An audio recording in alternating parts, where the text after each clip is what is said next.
দর্শক আপনারা দেখতেই পাচ্ছেন ঢাকা বিশ্ববিদ্যালয়ের রোকেয়া হল থেকে শিক্ষার্থীরা দর্শকের সর্বোচ্চ শাস্তি জনসম্মুখে মৃত্যুদণ্ডের দাবি নিয়ে তারা একটি মশাল মিছিল বের হয়েছে। আপনারা জানেন যে বিগত কয়েকদিন ধরে আসলে বাংলাদেশের নানান প্রান্তে আসলে দর্শনের মতো ঘটনার খবর আমরা শুনতে পাচ্ছি এবং তারই পরিপ্রেক্ষিতে আজ 8ই মার্চ বিশ্ব নারী দিবস উপলক্ষে ঢাকা বিশ্ববিদ্যালয়ের রোকেয়া হল থেকে শিক্ষার্থীরা মশাল মিছিল নিয়ে বের হয়েছে। তাদের দাবি দর্শকের সর্বোচ্চ শাস্তি জনসম্মুখে মৃত্যুদণ্ডের দাবি নিয়ে তারা আসলে এই মশাল মিছিলটি বের করেছে।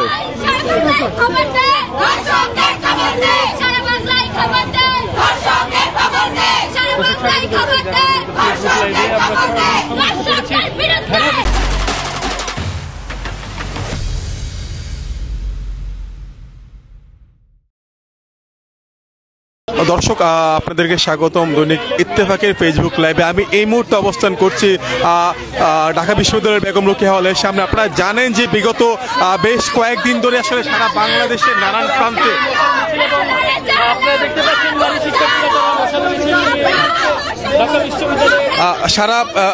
আপনারা জানেন যে বিগত বেশ কয়েকদিন ধরে সারা বাংলাদেশে আসলে নানান প্রান্তে দর্শনের মতো ঘটনার খবর আমরা শুনতে পাচ্ছি। তারই পরিপ্রেক্ষিতে ঢাকা বিশ্ববিদ্যালয়ের রোকেয়া হলের শিক্ষার্থীরা মশাল মিছিল বের হয়েছে। তাদের দাবি দর্শকদের সর্বোচ্চ শাস্তি জনসম্মুখে মৃত্যুদণ্ড। আপনারা জানেন যে 8 বছরের ছোট্ট শিশু আশিয়ার যেই ঘটনাটি তাকে যে দর্শনের যে ঘটনাটি সারা বাংলাদেশে সকল মানুষকে আসলে অনেকটাই স্তব্ধ করে দেওয়া হয়েছে। আপনারা জানেন যে আজ 8ই মার্চ 8 বছরের শিশু আশিয়া মৃত্যুর সাথে পাঞ্জা লড়ছে। তারই পরিপ্রেক্ষিতে আসলে সারা বাংলাদেশের সকল মানুষই আসলে আমরা দেখতে পাচ্ছি দর্শনের বিরুদ্ধে সোচ্চার। তারই অংশ হিসেবে ঢাকা বিশ্ববিদ্যালয়ের শিক্ষার্থীরা বিশেষ করে রোকেয়া হলের মেয়েরা তারা মিছিল নিয়ে বের হয়েছে এবং তাদের দাবি দর্শকদের সর্বোচ্চ শাস্তি জনসম্মুখে মৃত্যুদণ্ড নিশ্চিত করার জন্য তারা আসলে আজকের এই মশাল মিছিলটি নিয়ে বের হয়েছে। আপনারা দেখতে পাচ্ছেন তারা আসলে স্লোগানে মুখরিত করে রেখেছেন।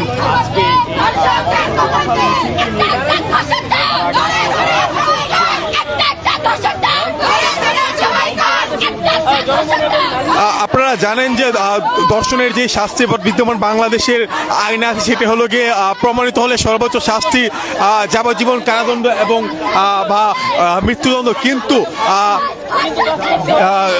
রোকেয়া হলের মেয়েরা আজ এই দাবি নিয়ে বের হয়ে এসেছেন যে দর্শকদের জনসম্মুখে মৃত্যুদণ্ড দাবি নিয়ে তারা আসলে আজ মশাল হাতে বের হয়ে এসেছেন। আপনারা জানেন যে বিগত বেশ কয়েকদিন ধরে সারা বাংলাদেশের নানান প্রান্ত থেকে আমরা দর্শনের মতো ঘটনা শুনতে পাচ্ছি, যেখানে 3 বছরের শিশু থেকে শুরু করে 8 বছরের ছোট্ট শিশু আশিয়া পর্যন্ত দর্শনের শিকার হয়েছেন এবং এই মুহূর্তে তিনি মৃত্যুর হাতে পাঞ্জা লড়ছেন।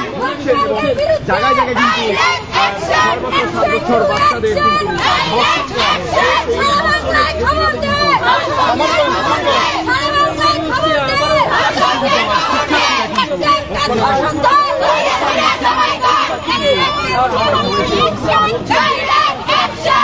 আপনারা দেখতে পাচ্ছেন বিশাল একটি মিছিল নিয়ে বের হয়েছে রোকেয়া হলের নারী শিক্ষার্থীরা।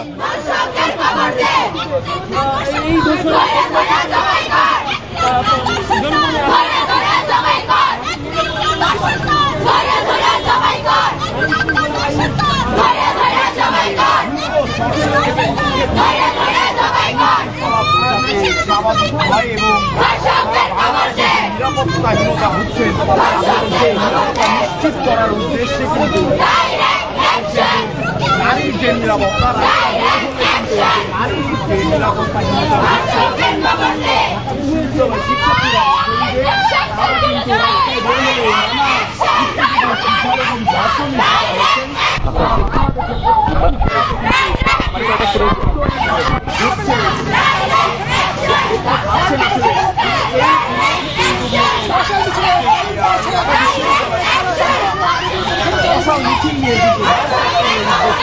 দর্শক আপনারা জানেন যে বিগত বেশ কয়েকদিন ধরে বাংলাদেশের নানান প্রান্ত থেকে যে আমরা যেই দর্শনের মতো নিষ্ঠুর কাণ্ডের খবর আমরা পাচ্ছি, তারই অংশ হিসেবে আসলে আজ 8ই মার্চ বিশ্ব নারী দিবস উপলক্ষে ঢাকা বিশ্ববিদ্যালয়ের রোকেয়া হলের শিক্ষার্থীরা দর্শকদের সর্বোচ্চ শাস্তি, জনসম্মুখে মৃত্যুদণ্ডের দাবি নিয়ে তারা একটি মশাল মিছিল নিয়ে বের হয়েছে।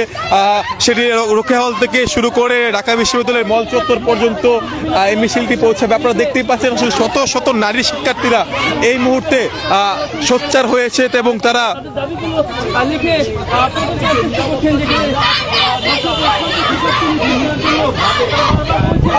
ন্যায় বিচারের দাবি নিয়ে আসলে বের হয়ে এসেছে। আপনারা জানেন যে বিগত কয়েকদিন ধরে আমরা যেটা দেখতে পাচ্ছি যে 6 থেকে 7 বছরের শিশুরা যে হারে ধর্ষণের শিকার হচ্ছে, তারই অংশ হিসেবে আসলে সেটা যে কোনো বিবেকবান মানুষকে আসলে নাড়িয়ে দেয়। আপনারা জানেন যে আজ বিশ্ব নারী দিবস, আজ 7 বছরের ছোট্ট শিশু আসিয়া মৃত্যুর সাথে পাঞ্জা লড়ছে।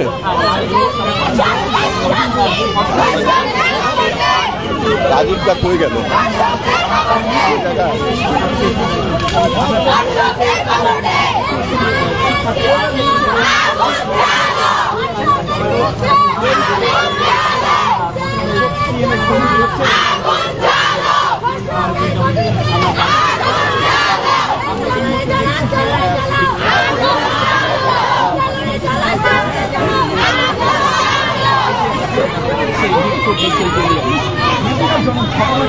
কিন্তু বাংলাদেশে কিন্তু অহরহ আসলে এই শেষ কোথায় এটাও আসলে জানছেন না। এই বিষয়টি নিয়ে কিন্তু